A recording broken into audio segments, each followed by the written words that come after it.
Hey everybody, welcome to How to Feed a Loon. I'm Chris. And I'm Wesley. The Loon. The Loon. And we've got something really special planned for you today. We're making something really easy, something that you probably may not have heard before. We were in Boston, a month ago, and we went to this amazing restaurant called Tico's.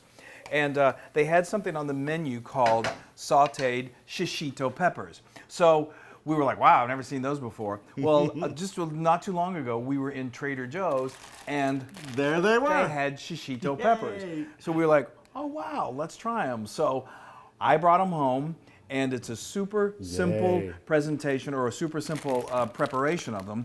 Here they are. They're these peppers that are, where are they originally from? They're Eastern Asian, and actually the Japanese love them. They like devour them. Right. And also the West Coast. They're The West really Coast. popular on the West Coast. They're grown domestically in the United States in the West Coast, but I had never heard of them before, and neither had the Loon. So what we've done is we've got two bags of these. We just had a little bit of olive oil, or actually, I'm sorry, I used vegetable oil. You can use either. And I fried up some shallots, one shallot, just to give it another little kick of flavor. And it's so all easy. you have to do. So wait a minute. So all you used was oil, shallots, and then you put in the peppers, and you're going to let those blister. And there's a great story that goes with these, is that what is so wonderful, and in the stories that I've read about them, is that at parties, people will throw them on the skillet, and then you just kind of anxiously wait for them. You don't have to cut them, because most of the time, they're very mild in flavor. You can just bite right into them, and they're not going to burn your mouth. Now, legend is, and we pretty much confirmed this legend, that like 1 in 10, 1 in 12 does have a kick to it. Yeah. So it's kind of like the Russian roulette of peppers. But we've had them, and it's not that bad. I got the kick. It's a good kick. And so what you do is you just put these in the skillet over medium. Oops, you're going to lose that. That's a hot one. That's one of the hot peppers. Hot pepper. Anyway, we'll let it stay down there. But these are going to start to blister up a little bit, and that's all there is to it. Once we get done, we're going to plate them. Well, actually, before we plate them, I've got a little grated lime zest here that we did with my microplaner. And then we have some lovely, this is what we call finishing salt. There are different types of salts, but you can use coarse ground sea salt, or you can use Malden's, which is it's a coarse salt, really coarse. It's kind of like soft and crunchy, and it's really used not so much when you're cooking or like table salt, but something like this where you really want to have the texture of the salt when you bite into it. You feel a little bit of that crunch, and it's just all of it combined together is just wonderful. Or you could go to the Salt Lake City and you can go to the Salt Lake and scoop up some salt. Yeah, you could do that. Okay, we're going to let these cook for just a little bit longer. They take, it depends on how many you do. But when you say blister, sorry, the skin will start to, you'll see it'll change, and we'll look at it in just a minute. Okay. But it starts to go from this kind of just, the skin gets a little blister on it. Now, you don't want it to turn it completely black, like it's all blistered, then it's not good. But little black spots will start to appear, and they just change, they soften, they definitely soften. And you'll see, you'll know when they're ready, okay? Yay. All right, so check back in just a few minutes, and we're gonna eat these babies up. Yay.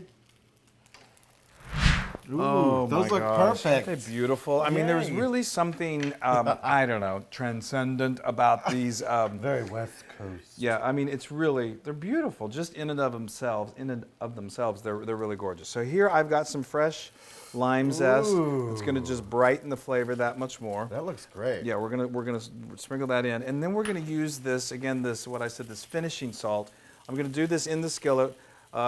Just kind of sprinkle it around until it covers it, and then we'll do another little layer on top. But these look absolutely beautifully divine. Ooh, I can't even stand it. Well, you're not going to have to stand it much longer. Okay. All right. Let's give me that platter. Okay. And we're going to take it out of the skillet like this. They're so simple. Look at that. Oh, it's so pretty. Aren't they gorgeous? I mean, they're vibrant with that kind of. See, and that's where I was talking about the burnt. You could smell that lime. Yeah. And, oh, yay. Look at that. Okay. All Absolutely heavenly.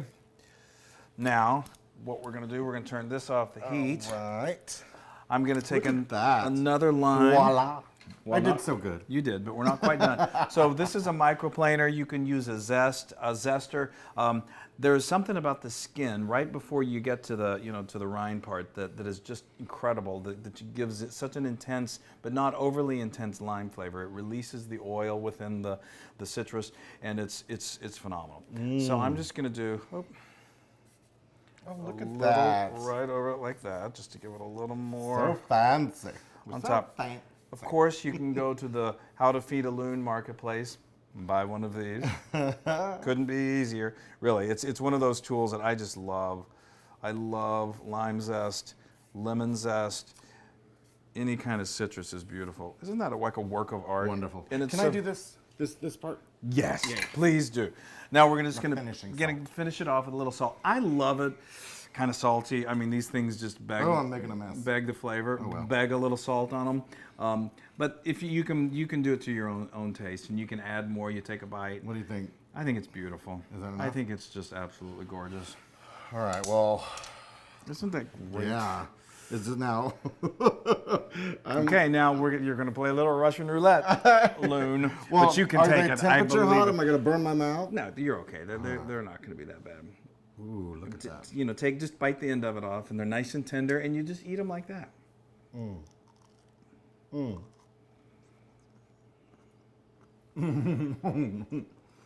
They're good. It's not a hot one. Good, good. See, most of them are. I always get the mild ones. I kind of like the hot ones. I love the hot ones actually. And the salt and the How's the lime. Do you want a little more salt, or is No, it good? it's Is it perfect. perfect just the way it is? They're great for a party. People love, when we were making these, like everyone was gathered around the skillet because they're just so fun to watch as they go from this green to this kind of blistered green, and then the smell, the aroma. It's good. Again, you can get these at Trader Joe easily. Hold on. Yeah, Oh, yummy. now that was Loon approved. And that's How to Feed a Loon. Thanks, y'all. Bye.